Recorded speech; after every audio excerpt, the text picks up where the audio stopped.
Hi, and thank you for joining another episode of the City of Flagstaff's Recovery Roundtable series. My name is Jessica Drum, and I am the city's Public Affairs Director. And today I am fortunate to be joined by Lisa Clark with the City's Sustainability Program. Hi, Lisa. Thank you for joining me today. Thank you, Jessica. Like she said, my name is Lisa Clark. I am the Community Stewards Assistant with the Sustainability Program. One of the main tasks that I have is managing the Neighborhood Sustainability Grant Program. Yeah, that's what we're here to talk about. So, Lisa, what are the neighborhood sustainability grants? What are those? What should residents of Flagstaff know about this program? Yeah, so the grants were created to help enhance sustainability efforts in Flagstaff and help build partnerships within the community. These grants are usually up to $2,000 and they're awarded by the Sustainability Commission. So the commission makes all of the awarding decisions, and they're funded through both the environmental management fee and the water services fee. But these grants are available to just about anyone. Individuals, groups, nonprofits, and schools within city limits are all eligible to apply. So how do they apply? If somebody's watching us and they say, "Oh, that sounds interesting. I think I would be interested in applying for that." How do they do that? Everything is done through the website. So our website is flagstaff.az.gov/albertsgrant. We can put that in the description of the video. That's where we keep all of the information about the grants, as well as the links to the applications and the questions. And then we use an online survey to submit the application. It's pretty easy to do, but we can also work with anyone that maybe doesn't have access to the technology or is really unfamiliar with it. We're happy to help anyone along the way.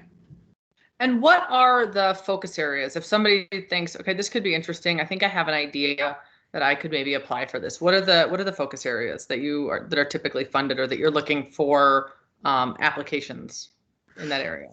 Yeah, so this is actually a pretty new concept for the grants this year. We kind of incorporated some new focus areas to help encourage kind of a wider variety of projects so we're not getting all of the same types. So we have 5 different areas. The first is food. So that can include projects with like educational gardens or food recovery projects. The second is waste. We get a lot of recycling and composting projects, as well as reuse opportunities. So things like sharing tools or using reusable cups at events, those kinds of things. Okay. The third area is in climate action. So usually that involves some sort of educating about climate change with a focus on reducing greenhouse gas emissions, that kind of thing. The fourth focus area is about resilience. So that's a great way to create a project that'll help deal with catastrophic events like the pandemic or like flooding from the museum fire as a community. So pulling through and recuperating from those sorts of events, but also doing things like sharing skills across the community.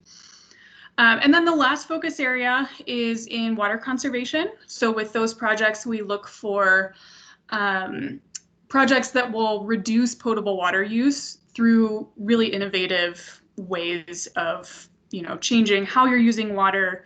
The sky's the limit on water conservation. That sounds really exciting. What is an example of like a past project that was successfully submitted and successfully awarded funds to be carried out? So it's hard to kind of pick one because we've had so many great projects over the past few years. Okay, give me a Yeah, so one of them is with Compost Crowd. So they had a grant this last year. They used the funds to purchase a trailer, and what they do as a business is they gather compost from residential areas. They started out in Sedona and we're hoping to expand to Flagstaff this last year. the original intent was to really hone in on commercial businesses and restaurants, getting compost from them. But of course, the pandemic kind of threw a wrench in that system. Yeah. But they've really been able to expand who they're collecting the compost from, and then they deliver all of that to partnering farms in the area.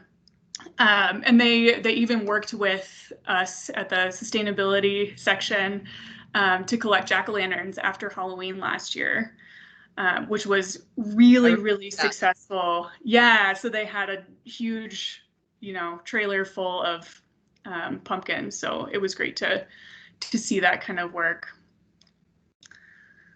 And then we keep, yeah, there. That's all right.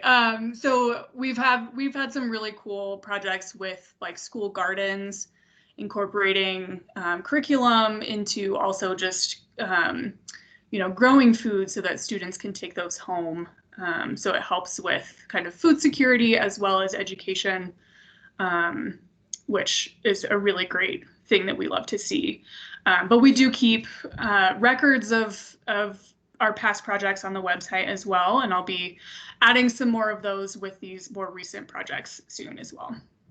So if folks have questions or want to see the details about projects that have been funded in past cycles, they can go to the website that we'll include in the text for this video. And then is this typically, do you typically fund, or does this project typically fund individuals or nonprofit or for-profit businesses, or who's the typical grantee? We get all sorts. So we've had neighborhood associations apply. Usually businesses, we want more of a nonprofit focus, but that's not to say that small businesses couldn't still apply. The commission likes to see more of kind of the community impact rather than a focus on profit. So as long as that aspect is there, then you're good to go. We've had individuals do it. We've had smaller groups of people do it. So yeah, it's a widespread. That's terrific. All right, somebody's watching this and they say, wow, this sounds really cool. I have a great idea. I'd love to submit it. When is the next funding cycle? When can they submit an application? So we have kind of two coming up within the next year. So the water conservation projects, we still have some money remaining for this fiscal year. So we will be reopening that application around January. And then the next full cycle for all of the grants will be kind of the beginning of summer of next year. And we typically advertise once that opens up. We advertise it on sustainability programs, Facebook and Instagram pages. It'll be on the website. We try and blast it out on all of our email lists that we possibly can. So hopefully you'll hear about it. So folks who are watching this think they might have a good idea. Take this winter, hone that idea, work on your application. Can they reach out to you if they have any questions? Yes, they absolutely can. And we're hoping this year to kind of build in some more support for people that maybe are not as familiar with writing grants, to kind of help them along the way, just to try and make sure that everyone's application is as strong as it possibly can be. That sounds terrific. Thank you so much, Lisa. And as Lisa and I discussed, you can find the links that we talked about during this Recovery Roundtable in the text above this video, if you're watching it right now on Facebook, or in our Facebook feed.